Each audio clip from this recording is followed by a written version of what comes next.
Hi friend, आप लोग कैसे हैं? चलिए ठीक है, आप लोग ठीक है तो मैं भी ठीक हूँ। और फ्रेंड, मैं कह रहा हूँ कि मैंने आज सुबह में निकला था घूमने के लिए, तो मैंने एक घना जंगल देखा।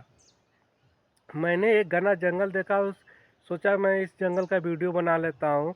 तो आइए दोस्त, मैं आप लोग को उस जंगल का एरिया दिखाता हूँ। और उसमें सांप भी रहता है, उसमें बड़े बड़े भी जानवर रहते हैं दोस्त। आपको आइए, आप लोग को दिखाता हूँ वो जंगल झाड़ी। देख लिए दोस्तों, ये जंगल है, पूरा घनघोर है और सामने खेती भी है और बहुत जंगल बड़ा है। हमको तो भी डर लग रहा है। देख लीजिए, बहुत दूर तक ले है ये जंगल। दोस्त, ये जंगल में बड़े बड़े जानवर रहते हैं और जानवर के साथ साथ हमको भी डर लगता है। सांप रहते हैं, बिच्छियाँ रहती हैं और ये रास्ता है आने जाने का। ये दिखा रहा हूँ आप लोग को, देख लीजिए। ये घना जंगल, बहुत बड़ा जंगल है।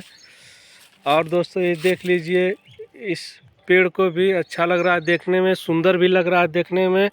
और दोस्तों, मैंने इस जंगल में, घना जंगल है, बहुत बड़ा जंगल है, और इसमें वीडियो बनाने के लिए मैंने चलाया। सोच रहा था यार कैसे मैं वीडियो बनाऊँ उसमें। आप वीडियो बनाकर कैसे पोस्ट करूँगा दोस्त।